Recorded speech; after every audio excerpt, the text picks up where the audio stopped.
Voici l'histoire du vilain petit canard racontée par le site mondedespetits.fr. Comme il faisait bon dans la campagne, c'était l'été. Une canne, assise là sur son nid, couvait ses canetons. Pourtant, elle commençait à s'ennuyer, car cela durait depuis quelque temps déjà.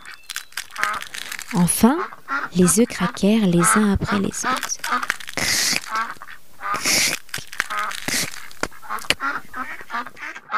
Les oisillons brisaient leurs coquilles et sortaient. Mais un œuf ne voulait pas se percer. C'était le plus gros. La canne soupira et se résigna à attendre. Elle se coucha pour tenir cet œuf bien au chaud sous son ventre. Enfin, le gros œuf se brisa et un étrange petit canard apparut. Il était grand, gris et si laid que la canne dit « Voilà un énorme caneton !»« Coin, coin !»« Aucun des autres ne lui ressemble. Il est si gros !»« Qu'importe, c'est mon petit à moi. Et puis, il est beau quand même quand on le regarde bien. » Coin, coin. Elle le prit avec ses petits et tous ensemble partirent faire une promenade au bord de la mare.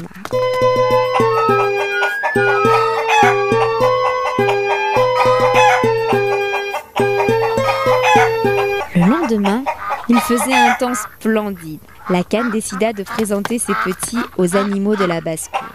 C'est là que les malheurs commencèrent pour notre vilain petit canard. Lorsque les autres l'aperçurent, ils lui sautèrent dessus et l'attaquèrent.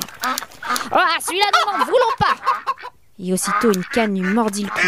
« Ah, il est grand, il est trop laid !» dit le dindon. La maman canne fit alors tout son possible pour le défendre. « Ah, mais laissez-le tranquille !» dit la mère. « Il ne fait de mal à personne.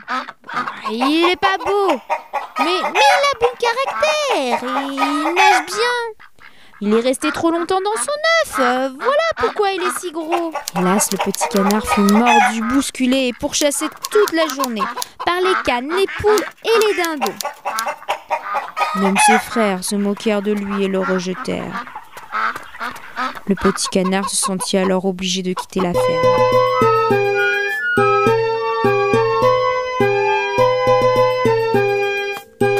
Il partit alors à la recherche d'une famille voulant bien l'accueillir. Mais les animaux le dédaignaient à chaque fois à cause de sa laideur. Pendant plusieurs mois, il dut lutter contre la faim et la solitude. L'hiver arriva. Il fut froid, terriblement froid. Le caneton devait constamment nager pour empêcher l'eau de geler complètement autour de lui.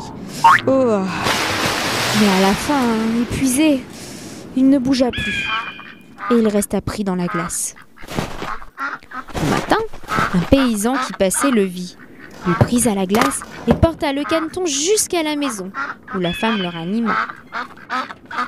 Les enfants voulurent alors jouer avec lui. Notre petit canard prit peur, sortit rapidement et se cacha très vite dans les buissons. Il resta là tout l'hiver, attendant patiemment que l'air se réchauffe pour pouvoir repartir. Pendant tout ce temps, notre petit canard grandissait.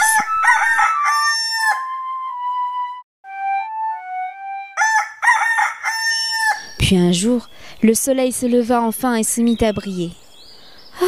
C'était enfin le printemps. Alors, il éleva ses ailes, se retrouva dans un beau jardin plein de pommiers et de fleurs. Là, les lilas embaumaient et leurs longues branches vertes tombaient jusqu'au fossé. Comme il faisait bon! C'est alors que s'avancèrent deux superbes cygnes blancs. Ils ébouriffaient leurs plumes et nageaient si légèrement. Une étrange mélancolie s'empara alors de lui. « Je vais voler vers vous, et vous me taperez certainement d'avoir l'audace de vous approcher, moi, le vilain petit canard. » Il s'élança dans l'eau et nagea vers ces cygnes pleins de noblesse. À son grand étonnement, ceux-ci, en le voyant, se dirigèrent vers lui. Il pencha vite la tête sur la surface de l'eau, attendant les coups. Mais alors, qu'est-ce qu'il vit se reflétant sous lui dans l'eau claire ? C'était sa propre image. Non plus comme un vilain gros oiseau gris et lourdeau. Il était devenu un très beau cygne. Il ne regrettait pas le temps des misères et des épreuves, puisqu'elle devait le conduire à un tel bonheur. Les grands cygnes blancs nageaient autour de lui et le caressaient de leur bec. Alors ses plumes se gonflèrent, son cou se dressa, et il était heureux comme jamais. Il avait enfin trouvé une vraie famille.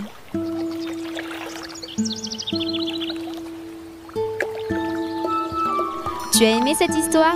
Viens vite me retrouver sur le site mondedespetits.fr. Plein d'autres surprises t'attendent.